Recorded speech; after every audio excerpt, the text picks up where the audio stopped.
I'm here to talk to you about why potentially Telly is dead on the eve of Facebook TV launching. Actually, it launched last week. I'm not going to do it justice. I'm going to cheat a little bit and show you a video.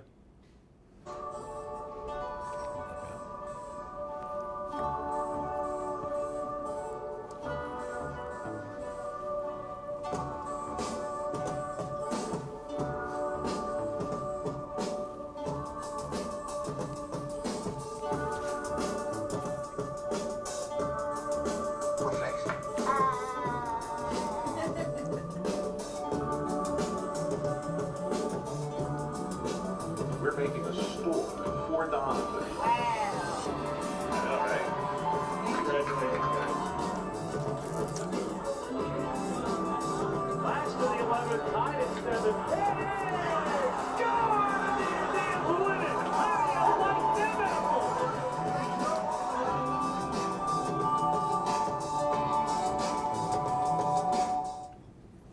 That is Facebook TV. So our friend Marc has now already built apps for the likes of Apple TV, already built it for Samsung. So far in the US, reports are the content's not great so far, and we're not sure on the ad experiences, where they'll fit, what formats they'll be in, etc. He also says that he thinks watching TV should be more of an immersive one.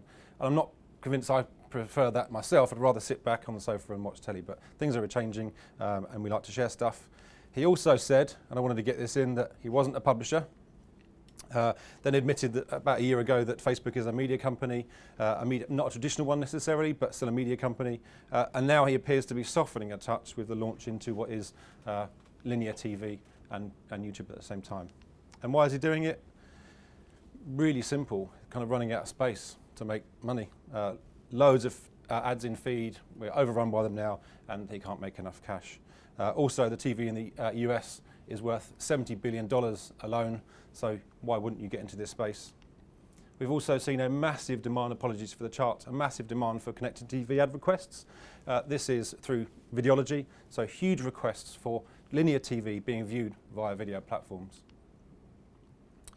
Why wouldn't you get into it if the likes of Unilad and Lad Bible and those have drawn up massive audiences using Facebook's platforms as well? Why wouldn't you want a slice of that yourself?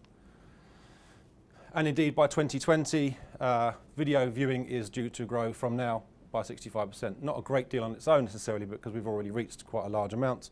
By 2020, 90% of the web will be video-based. YouTube already reaches 82% of the online population. And since 2012, people are watching 10 times more YouTube content. There's already 400 hours of content uploaded onto YouTube every minute. So again, I think they're probably looking at linear TV, but they're also looking at the likes of YouTube. So who will it affect first? For me, I think it's some of the more traditional publishers, I say video traditional publishers, but loads of poor content is already on the decline on Facebook, so news publishers are struggling a touch to get capacity. BuzzFeed has over 3 billion views per month, well, as of last year. 75% is derived from social, so you can see again why they might want to own some of that space and that entire journey themselves. I think tempting for some of the more vertical publishers to get into that space as well. I think we just have to be careful about and watching the types of quality content that's actually produced and not more of the same stuff. I think it will also affect VOD. Everyone's got a Netflix account now. Everyone's viewing content in a different way.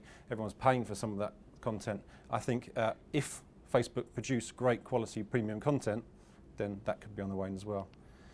And definitely, I've already mentioned YouTube. If Facebook can deliver through the huge swathes of capacity that it has, they will provide a viable option against YouTube.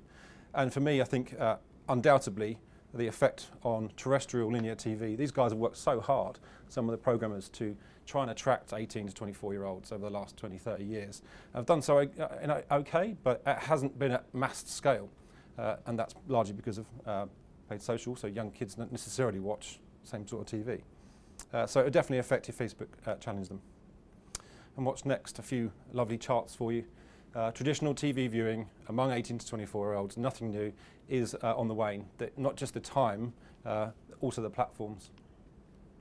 So they're not just turning on to their mobile platforms, they're looking at it, sitting back on their sofa, like I said, I enjoy to do, and watching on the big screens. And this is a game changer for me. We'll also see this happen more and more. Reportedly, Facebook also bid for the Premier League rights as well. So there's a couple of things that can happen. For me, one, prices go up, therefore so do our advertising slots and inventory. Also, if it does go to the likes of Facebook, you'd have to question whether or not the quality is as you'd expect from what we've become to like with the likes of Sky.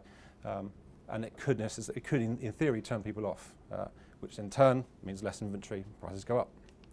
So is TV safe? I think linear TV, so that's the programmed, planned TV that you book and record. Yes, for now, you can still reach, according to ThinkBox, same amount of people as you could 4 years ago. However, it is changing quite rapidly. Pretty much for everyone under 50, they're moving off the channels. Traditional TV viewing trends by age group, everyone under 50 is changing their habits, how they view content. Is TV safe in the hands of Zuckerberg? Yes, but we need to see evidence of, again, the great high-quality program that has been promised, and then we need to decide if it's a fair exchange. They're going to take 45% of all ad revenue created by the publishers they do partnering with, so it creates the same sort of problems we see in display advertising. So until next time, what's clear is that we should remain on top of this, make sure we're planning particularly well. Our multi-channel planning is really important, and I've got 6 things which I think need to be, I suppose, aware of now. I think spot advertising on TV is all right for a couple of years. It's going to be fine as much as it's changing rapidly.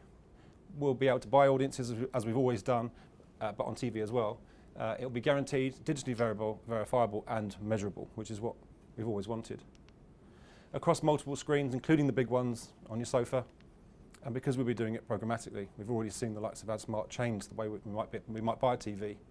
We might even buy by length of time, so strategically placed in the Facebook Watch app when you see it is videos for 10 minutes, videos for 30 seconds, videos for an hour. So they're already starting to think about making it even easier for us to consume content when we haven't got time, which might mean that we end up buying based on engagement, not necessarily always the numbers and reach. And that was Facebook TV.